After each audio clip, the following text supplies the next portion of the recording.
All right, Ka, thanks for joining us here for Many Stateside Media, a few Aussies on the call as well. Go ahead and get started with Annie. Go ahead, Annie. What's up, Ka? How you doing? What's up, Annie?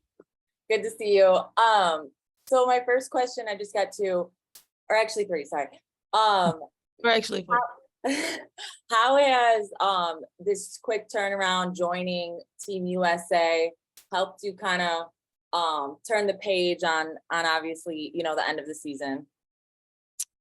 I think obviously it was tough, the turnaround was so quick for me, from losing to packing up my house in 24 hours, flying to Philly, speaking with USA Basketball and trying to just hurry up and just figure it all out. So I just think it was important for me to be able to be mature and also just have the opportunity to play more basketball. And I think this is special and this is a big time opportunity for me. So I think it was, I felt hard in the moment, but now that I'm here, I've never been to Australia.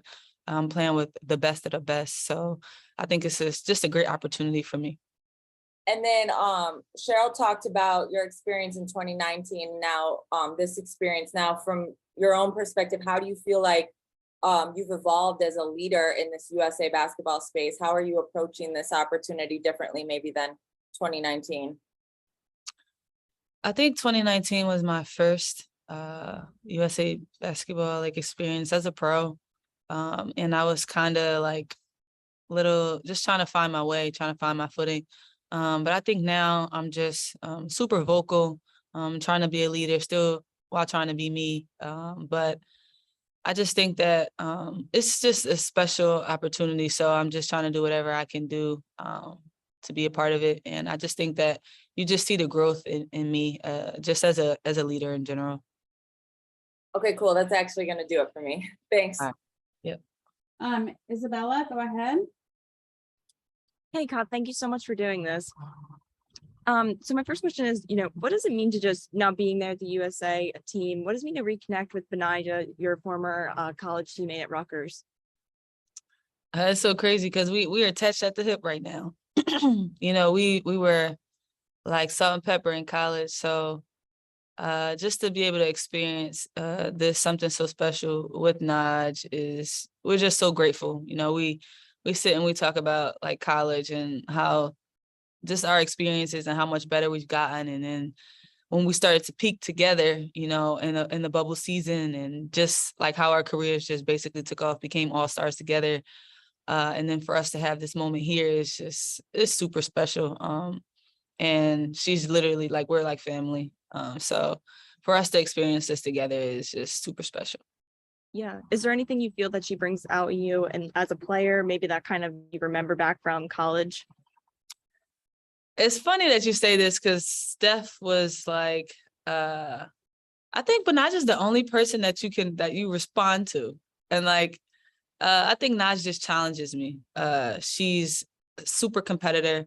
But she was somebody that I looked up to in college because she was so good and such a competitor. And she was just a great leader, super vocal.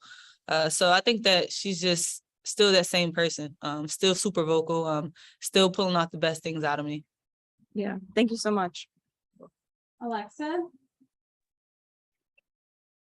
Hey, Ka. I was just curious with this kind of transitional phase that USA basketball is in, how do you hope to kind of take what you bring basketball-wise, leadership-wise, like you were just kind of explaining before, to help really elevate this next level of what USA basketball can be in this new era?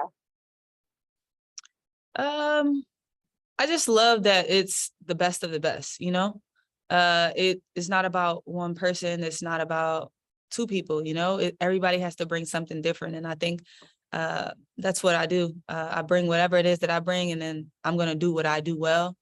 And I think it's cool because, like I said, I've never been a part of it. So this is at the highest level for me.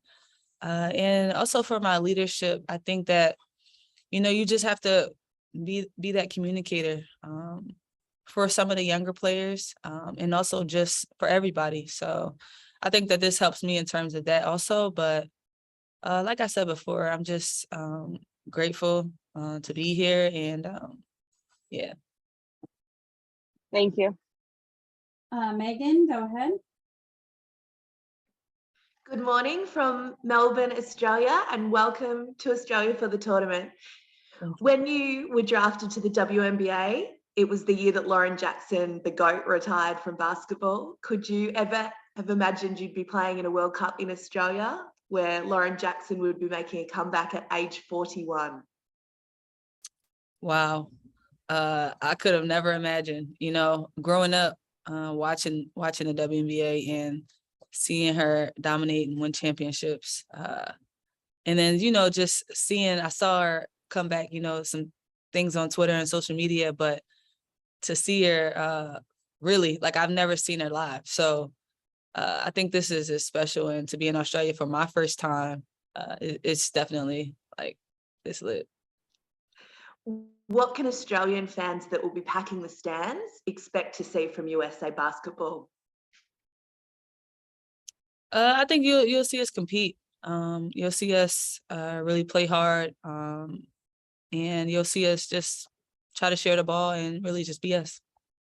And final question from me, are you going to try Vegemite? Yes. Good luck. Thank you. We can all do it together. It's like a spread of some sort. Okay, the last one is Christos, and then we do have Jewel standing by. So if you want to start raising hands for Jewel, and go ahead, Christos. Hello, Cal. Hope you're doing well, first of all. How you approach this tournament, and for you personally, what does it mean to win the gold? It'll be my first goal, so it'll be very special. And I think it'll mean everything for me, coming from my WNBA season and not having the season that I wanted to have. And for me ending it so quickly, but making this decision to come here and for me to be able to win the gold, it's like everything happens for a reason. And it'll just be something, another accomplishment checked off my bucket list also. And after a demanding season in the WNBA with the Sky, what do you need to do to bring your best basketball in this tournament? I think every time I step on the floor, I'm gonna compete. I'm gonna be me. So, it's not a thing where I'm still thinking about it. I love the game. And like I said, I love to compete. So it's not something that I'm thinking about. I'm just out there trying to be the best version of myself and do whatever it is I can do to help my team win. Thank you very much. All right, thanks, Todd. Yeah, thank you. Go ahead and get Jewel subbed in here. We'll be right back.